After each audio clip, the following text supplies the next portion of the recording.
Hello, my friends. What we're witnessing right now is not diplomacy in the classical sense, it's triage. It's Washington trying to stop a hemorrhage. They can no longer hide the accelerating collapse of the Ukrainian front and the political unraveling that comes with it.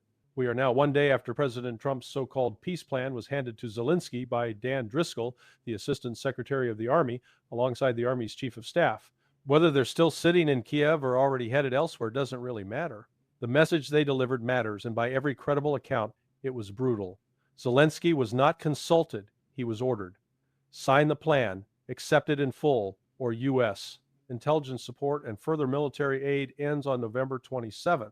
That is an ultimatum, plain and simple. A week to comply, or Ukraine gets cut off. Now, the Americans are trying to frame this as realism. Trump has reminded people of that February Oval Office meeting where he told Zelensky he had no cards.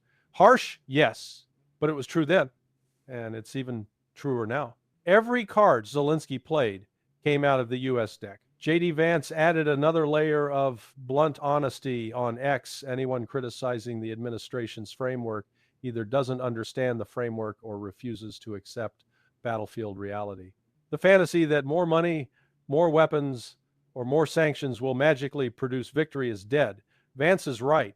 Peace doesn't come from failed diplomats living in a narrative bubble. It comes from people who accept the world as it is, not as they wish it to be. Notice something important in Vance's formula. Any plan must be acceptable to Russia. That's not a rhetorical flourish. That's a recognition of power and momentum. Russia dictates terms because Russia is winning. If you don't start from that, you're not talking about peace, you're talking about denial. And yes, this is an implicit condemnation of that entire chorus in Washington and Europe that spent months pretending Ukraine was holding or even winning. Some of those voices were inside the U.S. government. Many more were in the press. Zelensky himself has lived in that fantasy for so long, he can't tell the difference between propaganda and a map. Europe, including the British government, played their part too. Speaking of London, I see Keir Starmer is off to the G20 in South Africa. The U.S., Russian and Chinese presidents are skipping it. Modi isn't going either. The G20 as a functioning mechanism is basically finished a zombie summit. Yet Starmer goes anyway, and the Times is hammering him for it. I'm not going to linger there. It's just another marker of how detached Europe's leadership has become from actual leverage and actual danger. Back to Vance. I've said before, and I'll say again, among the senior American political class, Vance has been one of the few consistently realistic voices on Ukraine. After Ukraine's failed 2023 offensive, he was already saying what everyone else refused to admit, that the level of U.S. support poured into that push could not be repeated. And if that level of support couldn't produce a breakthrough, then victory wasn't on the table. That insight was rare then. It looks prophetic now. Trump, for his part, is now saying Ukraine is losing territory continuously and is about to lose Donbass. He's correct. Compare that with his True Social post a few weeks ago claiming Ukraine was winning and Russia was losing.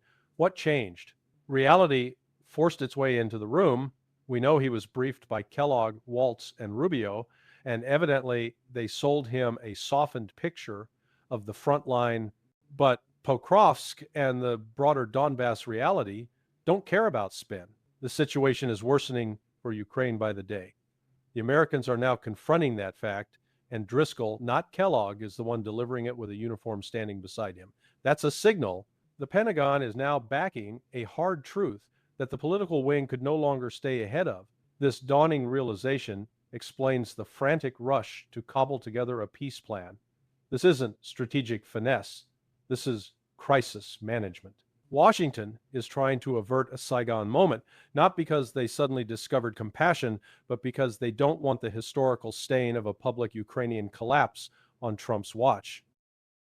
The plan's stated goal of preserving Ukrainian sovereignty is basically an admission that the objective now is to save whatever fragments of Ukraine can be salvaged before the state breaks apart.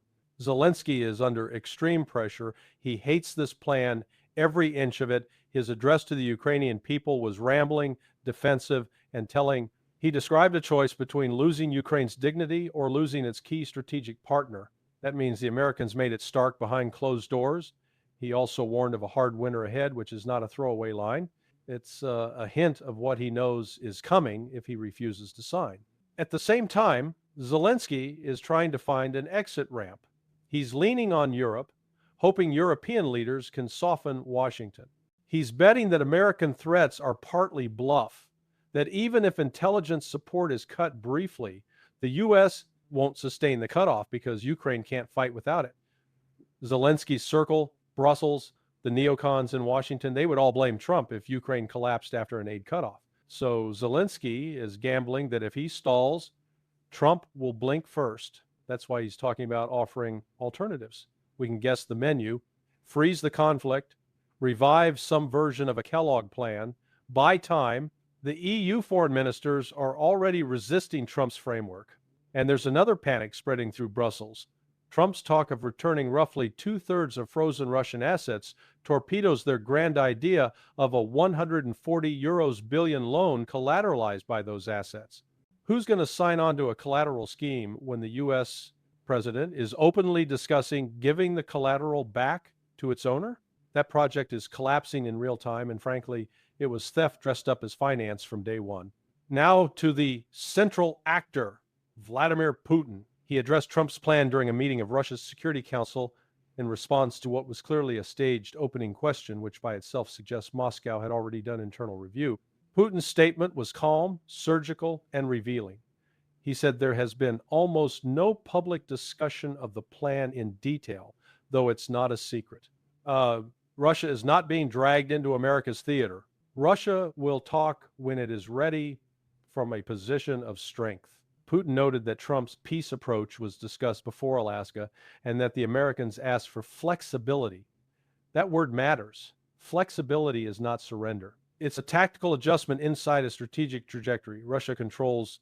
By how Lavrov framed Alaska, the Americans essentially accepted an Istanbul plus baseline with one key twist: a temporary freeze along lines in Zaporizhia and Kherson. Lavrov then made clear Russia expects those territories to be transferred to Russia in the final settlement. Again, transitional, not terminal. Putin's flexibility lines up perfectly with that.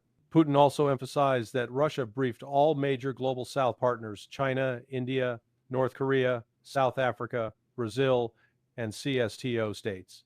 Every single one supported the Alaska understandings. That's not just a diplomatic note, it's a strategic shield. Russia is not isolated. Russia is operating inside a widening coalition that sees the war through a different lens than Washington or Brussels. Then Putin said something notably generous to Trump. He blamed the post-Alaska pause on Ukraine's rejection. He didn't say Trump flinched. He didn't say Washington zigzagged. He left Trump a face-saving path. That's smart statecraft. Putin knows Zelensky is the weak link, and he also knows giving Trump a dignified off-ramp helped split Washington from Europe's hardliners. Putin acknowledged a new updated 28-point plan had emerged and Russia had received it through official channels. He said it could serve as a foundation for final peace, but hasn't been discussed in detail with Russia yet. Again, translation. Russia sees this as a draft to be reshaped, not a document to be swallowed. The current version is not acceptable as is. It's a platform for negotiation on Russia's terms. He then went straight for the battlefield reality. Putin said Ukraine and its European backers are still clinging to illusions of inflicting strategic defeat on Russia, and he framed this as stemming from a lack of objective information. Whether he truly believes Zelensky is ignorant or simply lying doesn't matter. The key is the warning Putin delivered using Kupansk as the case study. On November 4th, Kiev claimed only around 60 Russian soldiers were in the city and that it would be cleared in days. In reality, Russia already controlled almost all of it. Putin said plainly, if Kyiv refuses dialogue, Kupiansk will repeat across other key fronts, maybe not as fast as Moscow would like, but inevitably. And he was blunt about what that means. A continued Ukrainian refusal suits Russia because it accelerates Russian military victory. But Putin reinforced a second track as well. Russia remains ready for peace negotiations, provided there is substantive discussion of every aspect of a plan. That's not weakness, that's confidence. Russia doesn't need peace to survive. It chooses peace if it secures strategic objectives with less bloodshed. That's what a strong hand looks like. And make no mistake, Putin is negotiating from a strong hand. Russia's economy is stable despite Western fantasies to the contrary, and the military situation is moving visibly in Russia's direction. The last 24 hours alone may represent Russia's fastest day of advance since early 2022. Russian forces have taken multiple settlements, expanded control in Zaporizhia, renewed pressure around Orikhiv, and advanced east of Huliaipol. Russian aviation is now hammering Huliaipol with FAB bombs, a classic pre-assault pattern. Supply lines are being choked. An assault is coming. It's not a question of if, but when. Reports indicate Ukrainian retreat from Novopavlovka in Dnipropetrovsk region, a logistics hub and fortified barrier. Its loss opens operational avenues toward the Dnipro River axis and, in the longer view, toward Pavlorad if there is no settlement. Around Pokrovsk, there are strong indications the city is essentially cleared. We've heard similar rumors before, but the Russians have confirmed Ukrainian resistance pockets like the Shakhtarsky microdistrict are being eliminated. If that district is gone, the rest falls quickly. Footage suggests southern Myrnohed has largely collapsed, with prisoners moving through Russian rear routes anchored at Seladov. North and east of Sloviansk, the Lyman-Seversk sector is breaking. Fighting in central Lyman, Seversk likely falling soon. Yampol confirmed under Russian control, and the surrounding villages rolling up one after another. This is what collapse looks like, not dramatic Hollywood explosions, but the steady unraveling of defense lines that can't be restitched. A Russian analyst said recently Moscow senses its near victory and will not throw that away. Putin's words confirm it. Russia will not negotiate from desperation. Russia will negotiate from momentum. And Europe? Dmitriev and others are right. Europe has never produced a realistic alternative. Their best idea is a freeze that preserves NATO membership as a future option for Ukraine, which is precisely what Russia went to war to prevent. It is fantasy. It is strategic illiteracy. And their refusal to accept reality is what put Ukraine in this position and is now endangering its very existence. Meanwhile, Zelensky is moving internally to protect himself, not the country. EU anti-corruption investigators are being told to back off. Zelensky refuses to sack Yermak. He's moving against Nebu and Sapo. With European cover, he's trying to consolidate power and extend his regime's lifespan a few more weeks. Europe is backing the corrupt oligarchic machine, the Golden Toilets class, over the investigators. That tells you everything about Brussels' moral posture. This isn't just delusion. It's obsession, hatred of Russia elevated above rational policy to the point where they'd rather burn Ukraine down than accept a settlement that acknowledges Russia's victory. They call themselves Ukraine's friends, but their actions are nihilistic. They are willing to sacrifice Ukraine to preserve their own ideological narrative. So that's where we are. The U.S. Has issued an ultimatum because it finally recognizes what Russia has known for months. The war is lost for Ukraine. Putin has responded calmly from strength, leaving the door to negotiation open, but making clear Russia's objectives are non-negotiable in substance. The battlefield is moving in Russia's direction at speed, and every day Kiev stalls, Russia's leverage grows. We'll watch the next week carefully. November 27th is the deadline Washington set. Zelensky's choices are narrowing fast, but Russia doesn't need to rush. Time and momentum are on Moscow's side. All right, let's get into the military situation in Ukraine. And what we're seeing right now is a major inflection point on the battlefield, one that even Western spin can't conceal anymore. We've just had the big announcement from General Gerasimov to President Vladimir Putin that Kupansk has been captured, or as Gerasimov put it, liberated. That word choice matters because from Moscow's perspective, this isn't some random tactical gain. It's another step in a methodical campaign that keeps widening the gap between Russian momentum and Ukrainian collapse. And Kupiansk isn't happening in isolation. Across the line, you've got serious activity elsewhere. Zaporizhia is moving. Pokrovsk has, for all practical purposes, fallen, even if the MOD hasn't dropped a formal press release yet. Everyone watching honestly knows what's happened there. Seversk is being pressed hard. And the story tying it all together is that Ukrainian defenses in Donbass are not just weakening, they're unraveling faster than Kyiv and its backers can patch them. What makes this moment especially revealing is Putin's visit to the command post of the Russian West Group, the force operating in the Kupiansk sector. Remember, back in October, he went to the command post handling Pokrovsk. This time, he's at a different HQ, focusing on the Kupiansk front. That tells you two things. First, these operations are central to Russia's strategic timetable. Second, Putin wants direct, granular control over the final phase of the Donbass campaign. Now, during the briefing, Gerasimov gave a broad overview. Yes, he mentioned Zaporizhia and Dnipropetrovsk, confirming Russian advances there, but the heart of the discussion was Donbass.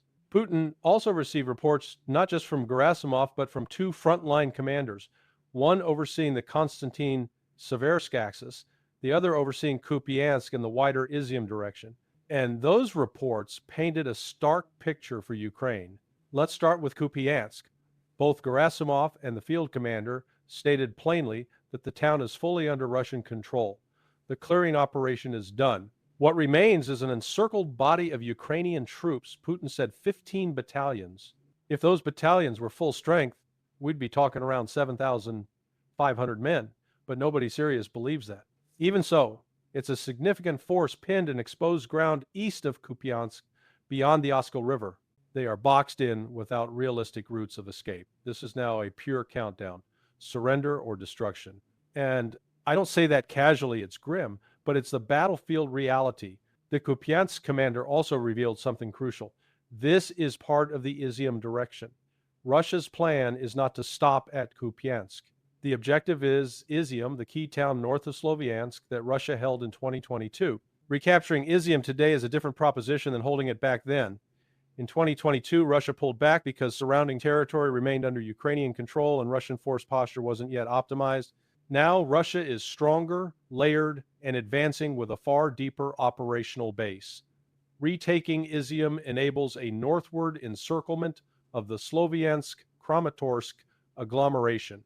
In other words, Russia is moving to wrap the decisive cauldron from above. That same commander confirmed that Yampol is in Russian hands. There was noise and denial from Ukrainian channels, but the Russian command statement ends the debate. And he added another key point. Russian forces have broken into Lyman and are storming it. Put that together and the geometry becomes obvious. Sloviansk is being approached from multiple axes and the ring is tightening. Now shift to the Konstantin Seversk front. The commander there said fighting is already underway inside Seversk. He described the town as being actively stormed. The way he spoke wasn't speculative. It sounded like someone describing the final phase of seizure. My read, Seversk is going to fall within days. But Konstantin is even more significant. It's the southern anchor of the fortified Sloviansk-Kramatorsk-Konstantin line. It's larger than Pokrovsk, and it's the kind of city Kiev needed to hold to prevent operational collapse. The Russian commander stated his forces have already reached central Konstantin. He said they've captured around 4,000 buildings, and he expects full Russian control by mid-December. That is not a slow grind. That is a rapid urban roll-up. As for Pokrovsk, the commander who is directly managing that battle wasn't at this command post likely because the fight there is still active, but Gerasimov said about 70% of Pokrovsk is secured. I take that to mean that the Ukrainian hold is now scattered into isolated pockets, not a coherent defense belt. The Shakhtarsky microdistrict, the main fortified block of tall Soviet-era apartments, is fully under Russian control. Once that district falls, the city's defensive spine is broken. Mirnorad's Ukrainian troops are surrounded, and Russian command discussed why they aren't surrendering. Gerasimov said they're being threatened by the Zelensky leadership if they lay down arms. Putin responded with unusually sharp language and called the Kiev leadership a criminal clique. That wasn't emotional theater. It was Putin stating in front of his top military brass that he views the regime in Kiev as illegitimate and predatory.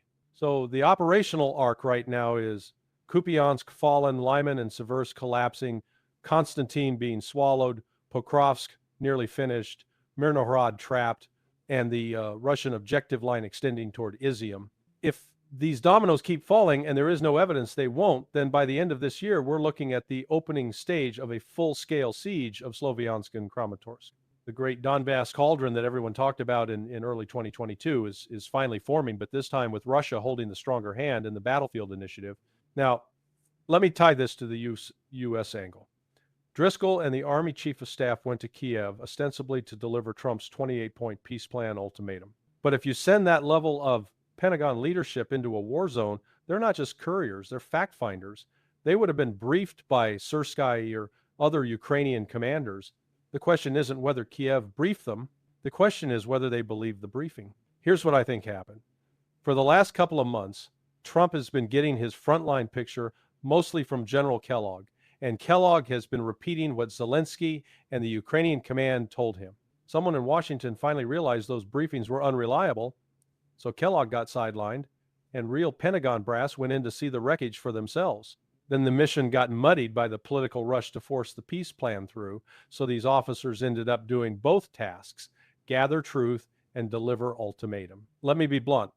The Ukrainians will not tell the Americans the full truth. They can't. Their survival politically and personally depends on selling a narrative of endurance. But Driscoll and the Army chief aren't Kellogg. They're not naive. They're going to see the maps, the casualty flow, the logistics state, the tempo of Russian strikes. So even if they don't get honesty across the table, they'll get reality from the battlefield. Which leads to the next question. Can the U.S. stop this collapse militarily? The answer is no, unless Washington is willing to start World War III. The only way to reverse Russia's momentum would be direct U.S. intervention, U.S. air power and U.S. troops operating in Ukraine. But there aren't enough U.S. ground forces in Europe for that, and using the Air Force against Russia crosses a line that detonates the NATO-Russia war everyone pretends they don't want. Trump's whole posture shelving NATO troop ideas, shelving backstops, shelving direct escalation shows he understands that. So, in practical terms, there is nothing the U.S. can ship, no intelligence package it can upgrade, no sanction it can stack that will undo the fact that the Donbass line is collapsing. And that reality destroys the demilitarized Donetsk remainder fantasy in the 28-point plan. Why would Russia freeze when it's already on the verge of taking the strategic crown jewels? A demilitarized zone only makes sense if Russia is stalled. Russia is not stalled. Russia is advancing. Putin knows this. He said as much at the command post. Russia has a job to finish. The objectives of the special military operation must be fulfilled. The country expects it. That is not the language of someone preparing to accept a cosmetic ceasefire.